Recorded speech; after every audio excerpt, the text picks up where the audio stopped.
Apa itu rotan? Rotan adalah sejenis tumbuhan palma yang memanjat. Biasa hidup di kawasan Khatulistiwa. Waktu di sekolah ni kita tengok guru-guru disiplin yang akan buat rotan. Rotan yang halus kan. Saya nak ceritakan berkenaan anyaman rotan dari aspek seni dan juga ia boleh dijadikan sebagai sumber pendapatan.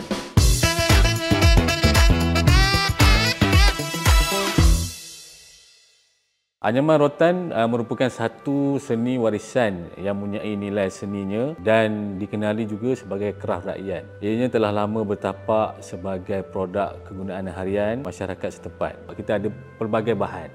Kita ada mengkuang, buluh, ribu-ribu. Dia menggunakan bahan ataupun material yang berbeza tetapi menggunakan teknik yang sama.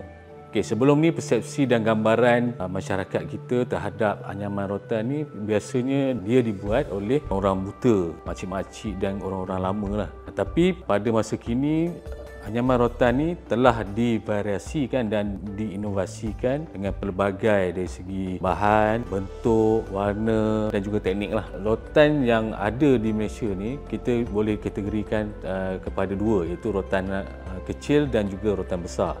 Rotan kecil ni biasa dipanggil rotan puluh. So rotan ini sesuai untuk kita jadikan anyaman bagi menghasilkan produk beg, bakul, dulang dan lain-lain lah. Dan bagi rotan besar, ini adalah rotan batang bagi kita, untuk kita menghasilkan struktur ataupun rangka bagi menghasilkan perabot rotan lah. Penghasilan produk bakul anyaman terbahagi kepada tiga bahagian, iaitu bahagian tapak. Tapak asasnya kita ada tapak empat segi, bujur dan bulat. Bahagian kedua ialah bahagian badan, iaitu bahagian menaikkan badan. Kita akan menggunakan anyaman iaitu jalinan, contohnya jalinan 1, jalinan 2, jalinan pintar 3, jalinan silang pangkah. Bagi penghasilan atau menaikkan bahagian badan ni, motif dan juga corak yang akan dihasilkan ia bergantung kepada penggunaan warna dan gabungan teknik-teknik itu bagi penghasilan produk anyaman.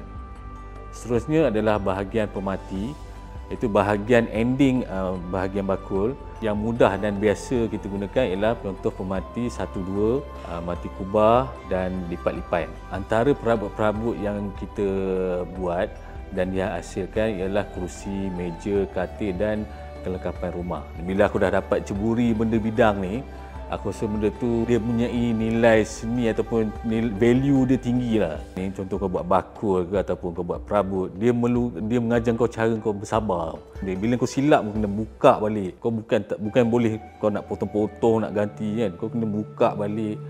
Kalau tak betul sengit ke macam mana kau kena betulkan di balik. Jadi sebab tu kalau kita tengok harga rotan tu handmade dengan pakai mesin ni dia berbeza.